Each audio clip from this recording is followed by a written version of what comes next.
YCP MLA Bolla వ్యాఖ్యలకు TDP నేత జీవి ఆంజనేయులు ఖండించారు. చంద్రబాబును విమర్శించే స్థాయి ఎమ్మెల్యేకు లేదన్న ఆంజనేయులు దాచేపల్లిలో కదిలిరా సభ సక్సెస్ ను తట్టుకోలేక అధికార మదంతో వైసీపీ ప్రవర్తిస్తుందని విమర్శించారు. టీడీపీ అధికారంలోకి రాగానే బొల్లా అవినీతిని ఎండగట్టి జైల్లో పెట్టడం ఖాయమని ఆంజనేయులు తెలిపారు. సీఎం జగన్ గారికి వరకపూడిశిల ప్రాజెక్టు గుర్తు రావటం చాలా బాధాకరం. 6 నెలల ముందు శంకుస్థాపనలు చేస్తే అది పక్కా మోసం దగ అని ఆనాడు జగన్మోహన్ రెడ్డి గారే చెప్పారు.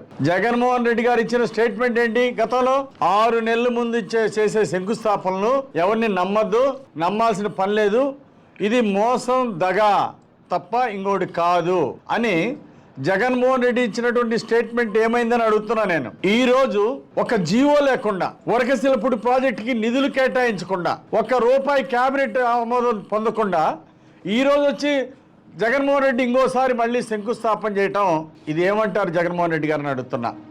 ఇది మోసం అంటారా, పచ్చి మోసం అంటారా, దగ అంటారా? ముఖ్యమంత్రి చెప్పాలి దీనికి సమాధానం. చాలా బాధాకరం.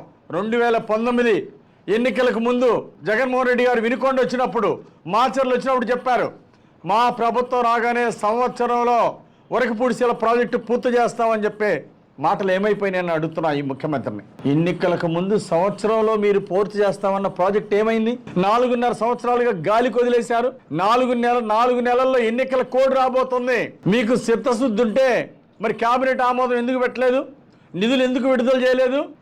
ఉట్టిన ఈరోజు ఎన్నికల స్టంట్ మొదలైంది. ఈరోజు ప్రజల్ని మరోసారి దగా చేయడానికి జగన్మోహన్ రెడ్డి గారు వచ్చి ఈరోజు శంకుస్థాపన పేరుతో వచ్చాడు.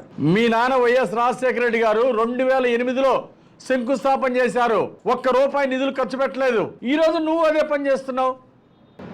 4.5 సంవత్సరాల తర్వాత సీఎం జగన్ గారికి వరకపూడిశిల ప్రాజెక్టు గుర్తు రావటం చాలా బాధాకరం. 6 నెలల ముందు శంకుస్థాపనలు చేస్తే అది పక్కా మోసం దగ అని